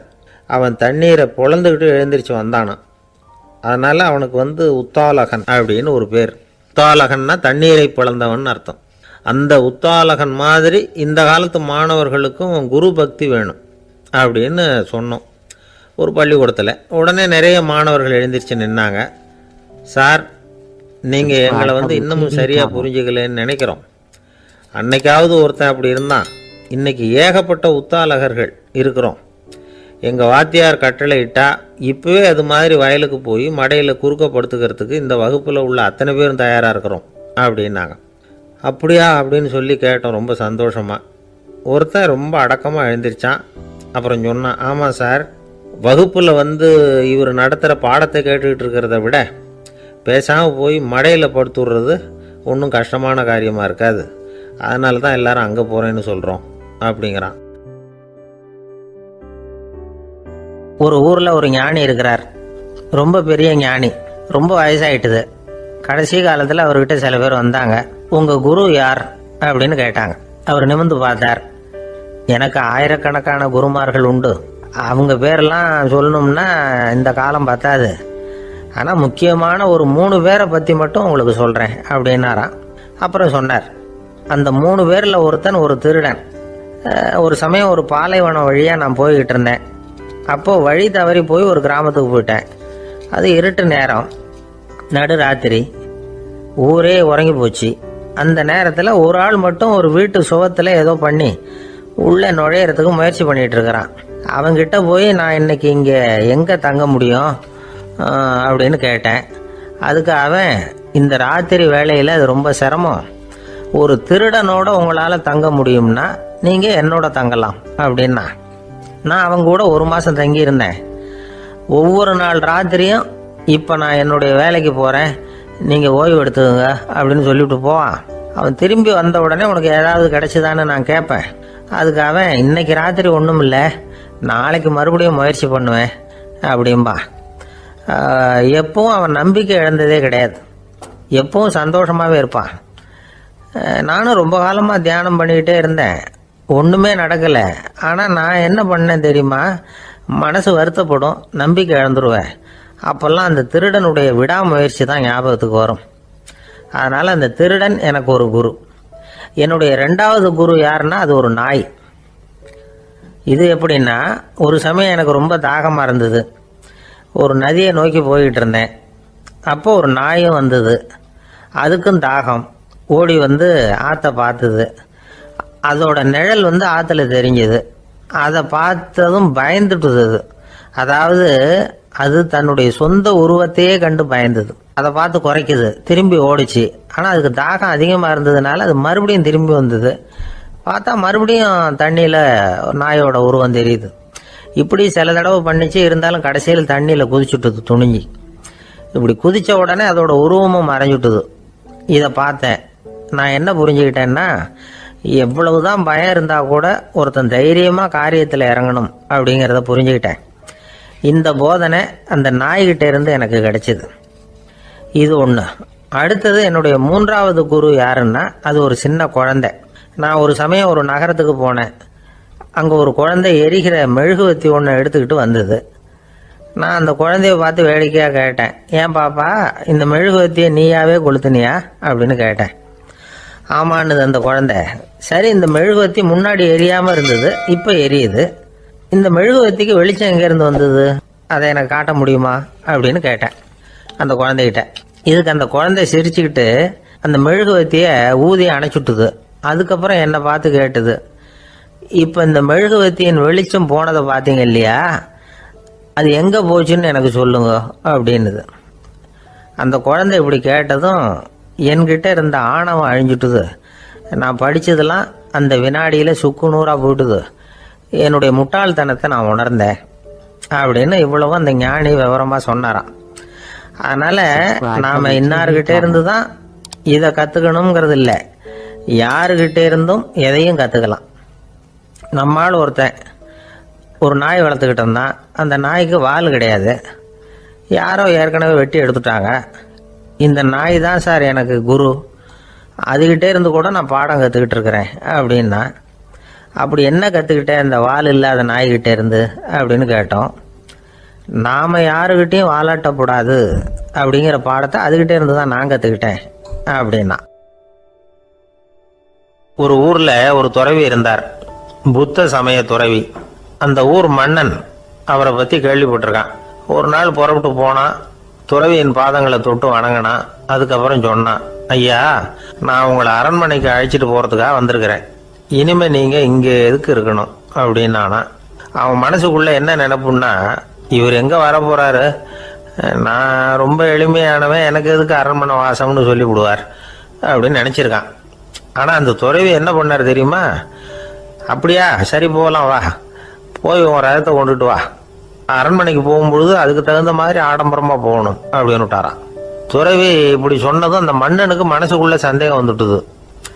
இவர் உண்மையிலேயே துறவி தானா, ஏமாத்து பேர் வழி மாதிரி தெரியுதே அப்படின்னு நினச்சிருக்கான். இருந்தாலும் இனிமேல் என்ன பண்ணுறது, சொல்லியாச்சு. ரதத்தை கொண்டுகிட்டு வந்தான். துறவி ஏறி உட்காந்தார். பக்கத்தில் ராஜா. அவர் ரொம்ப உற்சாகமாக வரார். இவன் ரொம்ப சோர்ந்து போய் வரான். துறவி மரத்தடியிலேயே வாழ்ந்து பழக்கப்பட்டவர். அரண்மனையில் எளிமையாக ஒரு இடத்துல உட்காந்துக்குவார் அப்படின்னு நினைச்சான். ஆனால் அப்படி இல்லை. அரண்மனைக்கு வந்த உடனே அந்த துறவி அதை கொண்டுட்டு வா, இதை கொண்டுட்டு வான்னு சொல்லி உத்தரவு போட ஆரம்பிச்சுட்டார். அரண்மனையில் இருந்தால் அரசனை மாதிரி இருக்கணும் அப்படிங்கிறார். ராத்திரி பூரா சௌரியமாக தூங்கினார். பகலில் அரண்மனை தோட்டத்தில் உலாவ வேண்டியது, நீச்சல் குளத்தில் குளிக்க வேண்டியது, இப்படியே பொழுது போக்கிட்டு இருக்கிறார். அந்த அரண்மனையில் துறவி மகிழ்ச்சியாக இருக்கிறார். மன்னனால் அப்படி இருக்க முடியல. அவருக்கு எந்த கவலையும் இல்லை, இவனுக்கு அரசாங்க கவலைகள். துறவி அப்படி இருக்கிறத இவனால் தாங்கிக்க முடியல. ஒரு நாள் அவர்கிட்டயே போய், நான் உங்ககிட்ட கொஞ்சம் பேசணும் நானா. துறவி பார்த்தார். நான் இந்த அரண்மனைக்கு வரும்பொழுதே நீ என்னமோ என்கிட்ட கேட்கணும்னு நினைச்ச, ஏன் காலதாமதம், நீ அனாவசியமாக உன்னையே தொந்தரவு பண்ணிட்டு இருக்கிற, நீ கவலையாக இருக்கேங்கிறது எனக்கு புரியுது. நான் மரத்தடியில் இருந்தப்போ கூட என்னை அடிக்கடி சந்திச்சுக்கிட்டு இருப்பேன், ஏதாவது விளக்கம் கேட்கறது உண்டு. இங்கே வந்த பிறகு என்னை சந்திக்கிறது கூட அபூர்வமாக போயிட்டுது. நீ இப்போ என்ன கேட்க போறேங்கிறது எனக்கு தெரியும், இருந்தாலும் கேளு அப்படின்னாராம். வேற ஒன்றும் இல்லைங்க. இப்போ உங்களுக்கும் எனக்கு என்ன வித்தியாசம்? 2 பேரும் அரண்மனையில் தான் இருக்கிறோம். நீங்கள் மகிழ்ச்சியாக இருக்கிறீங்க, நான் அப்படி இருக்க முடியல. இவ்வளவுக்கும் நீங்கள் முன்னாடி இருந்தது மாதிரி இல்லை. தினமும் தங்க தேர் கேட்குறீங்க, உயர்தரமான ஆடைகள் அணிகிறீங்க, சுவையான சாப்பாடு. இப்படி இருக்கிறப்போ உங்களுக்கும் எனக்கு என்ன வித்தியாசம்? இதுதான் மன்னனுடைய கேள்வி. இதுக்கு பதில் சொல்கிறேன், என் கூட புறப்பட்டு வா, இந்த நகரத்துக்கு வெளியில் போவோம் அப்படின்னு சொல்லி அரசனை கூப்பிட்டுக்கிட்டு ஊர் எல்லைக்கு வந்து சேர்ந்தார் துறவி. அங்கே போய் சொன்னார், இதை பாருப்பா, இந்த இடத்த தான் தேடிக்கிட்டு இருந்தேன். இனிமே நான் வந்து திரும்பி வரப்போறதில்ல. நீ என்னோட வர்றியா திரும்பி போறியா அப்படின்னார். நான் எப்படிங்க உங்கள் கூட வர முடியும்? என்னுடைய நாடு, என்னுடைய சொத்துக்கள், மனைவி, மக்கள் எல்லாத்தையும் விட்டுட்டு எப்படிங்க வர்றதுன்னா. இப்போ அந்த துறவி சொன்னார், இப்போ வித்தியாசத்தை தெரிஞ்சுக்கிட்டியா? நான் அரண்மனையில் இருந்தேன், எல்லா வித பொருள்களும் உடையவனா இருந்தேன், ஆனால் எதையும் சொந்தம் கொண்டாடுறவனா இருக்கல. ஆனால் நீ அப்படி இல்லை, எல்லாத்தையும் சொந்தம் கொண்டாடிக்கிட்டு இருக்கிற. இதுதான் நமக்குள்ள வித்தியாசம் அப்படின்னு சொன்னார். அரண்மனை ஆடைகளை அப்படியே கலைஞர் அரசங்கிட்ட கொடுத்தார். உன்னுடைய ஆடைகளை நீயே வச்சுக்கோன்னார். அவர் பாட்டுக்கு நடந்து போனார், திரும்பியே பார்க்கல. அரசனுக்கு அப்பதான் தன்னுடைய அறியாமை விளங்குச்சான். இதுல இருந்து நாம புரிஞ்சுக்க வேண்டியது என்னன்னா, இந்த உலகத்துல எத்தனையோ பொருள்கள், அதையெல்லாம் முறையா பயன்படுத்தினா மகிழ்ச்சி. அதை விட்டுட்டு அதுக்கெல்லாம் சொந்தம் கொண்டாட ஆரம்பிச்சா கவலை. நம்ம ஆட்கள் வந்து சொந்தம் கொண்டாடுற விதமே தனி. ஒரு ஆளு இன்னொருத்தங்கிட்ட ஒரு கொடை கடன் வாங்கியிருந்தான், திருப்பி கொடுக்கல. கொடையை கொடுத்தவன் கேட்டான், என்கிட்ட கடன் வாங்கினிய கொடை, அதை கொஞ்சம் திருப்பி தர்றியான்னா. அது உனக்கு இப்போ அவசரமா தேவைப்படுதா அப்படின்னு கேட்டான் இவன். எனக்கு தேவைப்படல, அந்த கொடையை நான் யாருக்கிட்ட வாங்கியிருந்தேனோ அவனுக்கு இப்போ அது அவசரமா தேவைப்படுது அப்படின்னு அந்த ஆள். ஒரு கோவில்ல ஆன்மீக சொற்பொழிவு நடந்துகிட்டு இருக்குது. ஒரு பெரியவர் பேசிக்கிட்டு இருக்கார். கடவுளை பத்தியும் சொர்க்கத்தை பத்தியும் மனுஷனை பத்தியும் அவர் விவரமா பேசுறார். எல்லாரும் உட்காந்து கேட்கறாங்க. அந்த கூட்டத்துல ஒரு தத்துவ ஞானியும் உட்கார்ந்துருக்கிறார். அவரு அவருடைய நண்பர். பேசி முடிச்சதும் அந்த பெரியவர் மேடையை விட்டு இறங்கினார். நேரா அந்த தத்துவ ஞானி கிட்ட வந்தார். எப்படி இருந்தது என்னுடைய பேச்சு அப்படின்னு கேட்டார். நீங்க பேசினது ஒண்ணுக்கு ஒண்ணு முரண்பாடா தெரிஞ்சது அப்படின்னாராம் இவரு. நான் என்ன அப்படி தப்பா பேசிவிட்டேன் அப்படின்னாராம் அவரு. கடவுளை நம்புகிறவன் சொர்க்கத்துக்கு போவான்னு சொன்னீங்க, அப்புறம் நல்ல விதமா வாழறவன் சொர்க்கத்துக்கு போவான்னு சொன்னீங்க அப்படின்னாராம். இதுல என்ன முரண்பாடுன்னு கேட்டிருக்காரு அவர். இதுலதான் முரண்பாடு தெரியுது எனக்கு. அதாவது இங்க ஒருத்தன் எல்லா தப்பும் பண்ணிட்டு இருக்கிறான், அவன் வந்து கடவுளை நம்பினான்னா அவன் சொர்க்கத்துக்கு போவானா? இது என்னுடைய முதல் கேள்வி. இல்லைன்னா ஒருத்தன் வந்து எந்த தப்பும் பண்ணல, ரொம்ப ஒழுங்கா வாழ்ந்துகிட்டு இருக்கிறான், ஆனா அவன் கடவுளை நம்பல, அவன் என்ன நரகத்துக்கு தான் போவானா? கடவுள் நம்பிக்கை உள்ள ஒரு திருடன் என்ன ஆவான், எங்க போவான்? கடவுள் நம்பிக்கையே இல்லாத ஒரு நல்லவன் என்ன ஆவான், எங்க போவான்? ஒருத்தன் இங்க கடவுள் நம்பிக்கையோட வாழறது முக்கியமா அல்லது நல்லவனா வாழறது முக்கியமா? இதுதான் இவர் கேட்ட கேள்வி. இதை கேட்டதும் அந்த பெரியவர் வந்து குழம்பி போயிட்டார். அவர் சொன்னது நியாயம் தானே. கடவுளை நம்புறவன் தான் சொர்க்கத்துக்கு போவான்னா பேசாம கடவுளை நம்பிக்கிட்டு இந்த உலகத்துல எல்லா தப்பும் பண்ணிட்டு இருக்கலாமே. பேச்சாளர் குழப்பத்தோட வீட்டுக்கு போனார். படுத்து தூங்கினாரு. ஒரு கனவு வந்தது. கனவுல அவர் ஒரு ரயில்ல வேகமா போயிட்டு இருக்கிறார். எதிரில் உட்காந்துருக்கிறவரை பார்த்து நாம இப்ப எங்க போறோம்னு கேட்டார். சொர்க்கத்துக்கு போயிட்டு இருக்கிறோம் அப்படின்னாங்களாம். ரயில் போய் நின்னுது. இவர் இறங்கினார். இங்க கௌதம புத்தர் இருப்பார், சாக்ரட்டிஸ் இருப்பார், அவங்கள பார்க்கறதுக்கு ஒரு நல்ல வாய்ப்பு அப்படின்னு நினைச்சுக்கிட்டே அங்கேயும் இங்கேயும் பார்த்தார். அங்க யாருமே இல்லை. ஒரே பாலைவனம் மாதிரி இருக்குது. பச்சை இல்லை, பசுமை இல்லை, பூக்கள் இல்லை, மரம்லாம் மொட்டையா நிக்குது. எலும்பும் தோலுமா சில முனிவர்கள் அங்கேயும் இங்கேயுமா உட்காந்துருக்கிறாங்க. இவர் அவங்க கிட்ட போய் இந்த புத்தர், சாக்ரட்டிஸ் இவங்கெல்லாம் எங்க இருக்கிறாங்கன்னு கேட்டாராம். அப்படி யாரும் இங்க இல்லையே, அவங்கெல்லாம் யாரு அப்படின்னு திருப்பி கேட்டிருக்கிறாங்க. இவருக்கு அதிர்ச்சியா போச்சு. அப்படின்னா அவங்க எங்க போயிருப்பாங்க? உடனே ரயில் நிலையத்துக்கு ஓடி வந்தார். அப்பதான் நரகத்துக்கு ஒரு ரயில் புறப்பட்டுக்கிட்டு இருந்தது அங்கிருந்து. அதுல ஏறி உட்கார்ந்தார். ரயில் வேகமா போச்சு. நரகம் நெருங்க நெருங்க காற்று குளிர்ச்சியா வீச ஆரம்பிச்சுதான். வெளியில பசுமையா இருந்துதான். அழகான மலர்கள், அழகான நீர்நிலைகள், நந்தவனங்கள், ரொம்ப அருமையா இருக்குது. ரொம்ப அங்க இருந்தவங்க எல்லாம் ரொம்ப மகிழ்ச்சியா உல்லாசமா வேற இருந்திருக்கிறாங்க. எங்க பார்த்தாலும் ஆடல் பாடல் உற்சாகம். இவர் ரயிலை விட்டு இறங்கினார். அவருக்கு சந்தேகம், இதுவா நரகம் அப்படின்னு விசாரிச்சிருக்கார். ஆமா, இதுதான் நரகம்னாங்களாம். எனக்கு ஒரு சந்தேகம் இருக்காரு. என்னன்னு கேட்டிருக்காங்க. கௌதம புத்தரும் சாக்ரட்டிஸும் லாவோஸும் இவங்க மாதிரி இன்னும் பல பேரும் கடவுள் நம்பிக்கை இல்லாதவங்க அவங்கெல்லாம் இங்கே இருக்கிறாங்களா அப்படிங்கிறது தான் என்னுடைய சந்தேகம் அப்படின்னாராம். இப்போ அவங்க சொல்லியிருக்கிறாங்க, இப்போ நீங்கள் பார்க்குறீங்களே பசுமையும் பச்சை பயிர்களும் ஆடல் பாடல்களும் அழகிய மலர்களும், இது எல்லாமே கௌதம புத்தரும் சாக்ரட்டிஸும் அது மாதிரி மகான்களும் இங்கே வர ஆரம்பிச்ச பிறகுதான் உண்டாக ஆரம்பிச்சது. இந்த பிரதேசத்தை அவங்க அப்படியே மாத்திவிட்டாங்க. இப்போலாம் இங்கே இருக்கிறவங்க யாரும் சொர்க்கத்துக்கு போகிறதுக்கே ஆசைப்படுறது இல்லை அப்படின்னாங்களாம். இந்த அதிர்ச்சியிலேயே அந்த பெரியவர் கனவு கலைஞ்சி முடிச்சுக்கிட்டார். இதில் இருக்கிற கருத்து என்னன்னா, நல்லவர்கள் எங்கே இருக்கிறாங்களோ அந்த இடத்துக்கு பேர் தான் சொர்க்கம். சொர்க்கம் நரகம்ங்கிறதெல்லாம் ஆன்மீக பண்புகள், அவ்வளவுதான். ஒரு ஊரில் 2 இணைபிரியாத நண்பர்கள். ஒருத்தன் கேட்டான், இப்போ கடவுள் நம்ம முன்னாடி வந்து உங்கள் 2 பேரில் யாராவது ஒருத்தர் மட்டும் என்னோட சொர்க்கத்துக்கு வரலாம் அப்படின்னு கூப்பிட்டா நீ என்ன சொல்லுவேன்னு கேட்டானா. இவன் ரொம்ப பெருந்தன்மையாக உன்னையே அழைச்சிட்டு போக சொல்லிடுவேன் அப்படின்ட்டு இருக்கான். அப்படின்னா உனக்கு சொர்க்கம் வேணாமான்னு கேட்டிருக்கான் அவன். நீ என்னை விட்டுட்டு போனாவே அப்புறம் இந்த பூலோகமே எனக்கு சொர்க்கம் தாண்டா அப்படின்னு நானா இவன். ஒரே ஒரு ஊர்ல ஒரு பாதிரியார் இருந்தார். ரொம்ப நாள் சந்தோஷமா வாழ்ந்தார். ஒரு நாள் அவர் மடத்து சமையல் அறையில பாத்திரங்களை கழுவி துலக்கி சுத்தப்படுத்திக்கிட்டு இருந்தார். அந்த சமயத்துல ஒரு தேவ தூதன் அவர் முன்னாடி வந்து நின்னான். இவர் நிமிர்ந்து பார்த்தார். ஆண்டவர் என்னை உங்ககிட்ட அனுப்பியிருக்கிறார், பரலோகத்தில் வாசம் செய்யறதுக்கு உங்களுக்கு நேரம் வந்துட்டுது அப்படின்னு அந்த ஆள். ஆண்டவருக்கு என்னோட ஞாபகம் வந்ததுக்கு நன்றி. ஆனாலும் இப்போ இங்கே நீயே பாரு, எவ்வளவு பாண்டங்கள் பாக்கி இருக்கு, இவ்வளவையும் நான் சுத்தப்படுத்த வேண்டியிருக்கு. நான் நன்றி கெட்டவனாக இருக்க விரும்பலை. இந்த பணியை முடிக்கிற வரைக்கும் என்னுடைய பரலோக வாழ்வை தள்ளி வைக்க முடியுமா? நீ என்ன நினைக்கிற அப்படின்னு கேட்டார். தேவதூதன் தனக்கே உரிய விவேகத்தோட அன்போட பாதிரியாரை பார்த்தான். சரி, என்ன செய்யலாம்ங்கிறத அப்புறம் சொல்கிறேன் அப்படின்னு சொல்லிவிட்டு புறப்பட்டு போயிட்டான். ஒரு நாள் அந்த பாதிரியார் தோட்டத்தில் உள்ள களைகளை எல்லாம் ஒரு களை கொத்தியால் கொத்தி களை எடுத்துக்கிட்டு இருக்கிறார். அந்த சமயத்தில் இந்த தேவதூதன் மறுபடியும் அவர் முன்னாடி நிற்கிறான். பாதிரியார் பார்த்தார். இதை பாரு, இந்த தோட்டம் பூராவும் எவ்வளவு களை மண்டி கிடக்கு, பரலோகம் கொஞ்ச காலம் எனக்காக பொறுத்திருக்கலாம்னு நீ நினைக்கிறியா அப்படின்னு கேட்டார். தேவதூதன் சிரிச்சுக்கிட்டே மறுபடியும் மறைஞ்சிட்டான். மறுபடியும் அவர் களை எடுக்கிறது, தானிய களஞ்சியத்துக்கு வர்ணம் பூசுறது, இப்படிப்பட்ட வேலைகளில் ஈடுபட்டிருக்கார். இன்னொரு நாள் ஒரு மருத்துவமனையில் நோயாளிகளை கவனிச்சுக்கிட்டு ரொம்ப தீவிரமாக இருக்கிறார் அந்த பாதிரியார்.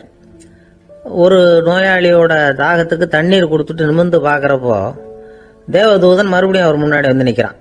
இந்த தடவை பாதிரியார் தன்னலமற்றவரா பேரன்பை காட்டக்கூடிய வகையில் தன்னுடைய 2 கைகளையும் உயர்த்தியபடி தேவதூதனின் கவனத்தை பிணியால் வாடக்கூடிய நோயாளிகளின் பக்கம் திருப்பினாராம். தேவதூதன் ஒன்றும் சொல்லல, மறைஞ்சிட்டான். அன்னைக்கு சாயந்தரம் பாதிரியார் மடத்தில் உள்ள தன்னுடைய அறைக்கு போய் இளைப்பாறினார். யோசிச்சு பார்த்தார். தேவதூதனையும் தேவதூதனின் விருப்பத்தையும் பல நாள் தள்ளி போட்டு வந்ததையும் அவர் ரொம்ப நினைச்சு பார்த்தார்.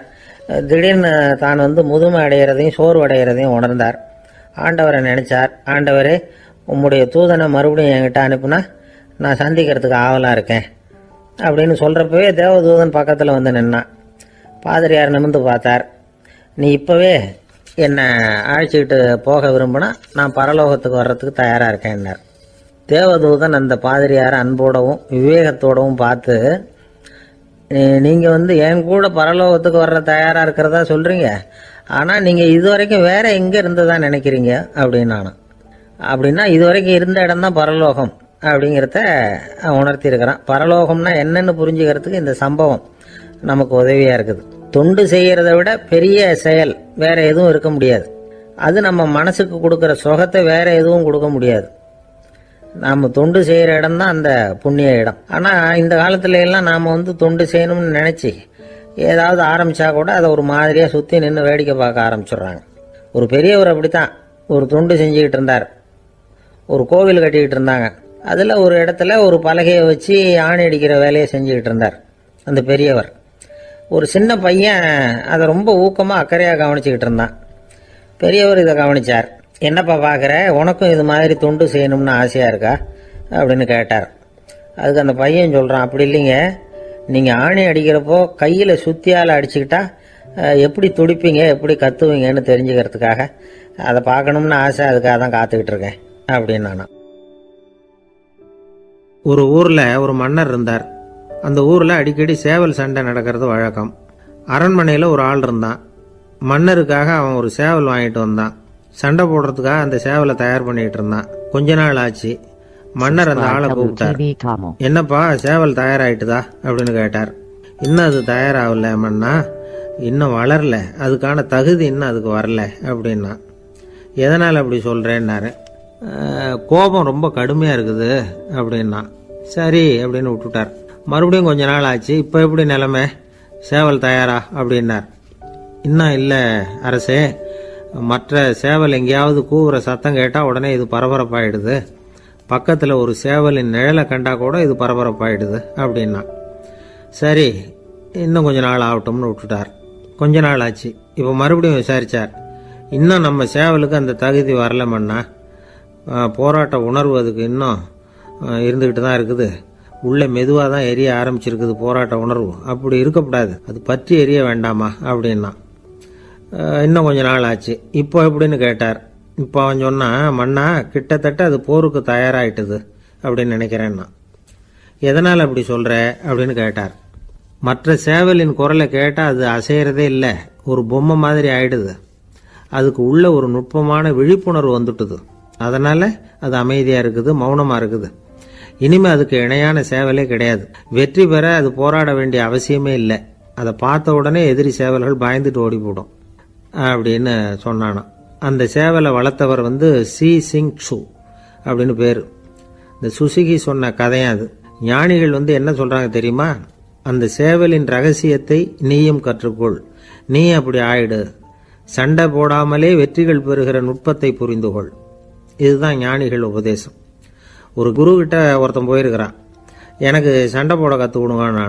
அதுக்கு என்ன செய்யணும்னார். என்ன உங்கள் மாணவனாக சேர்த்துங்கண்ணா. சரி இப்போ உன்னுடைய பலம் என்னன்னு கேட்டிருக்கார். இப்போ நான் தனி ஆளாக இருந்து ஒரு 100 பேரை சமாளிப்பேன் நானா. சரி அப்படின்னா என்னுடைய மாணவனாக உன்னை சேர்த்துக்கிறேன்ருக்கார். சேர்த்துக்கிட்டார். 6 மாதம் பயிற்சி கொடுத்தார். அதுக்கப்புறம் இவனை கூப்பிட்டு கேட்டார், இப்போ உன்னுடைய திறமை எவ்வளவுன்னு. இப்போ நான் தனி ஆளாக இருந்து ஒரு 50 பேரை சமாளிப்பேன் நானா. இன்னும் உனக்கு பயிற்சி தேவைன்னாராம். தொடர்ந்து சில நுட்பங்களை எல்லாம் சொல்லி கொடுத்துருக்கிறார். 1 வருஷம் ஆச்சு. எல்லாத்தையும் கற்றுக் கொடுத்துட்டார்.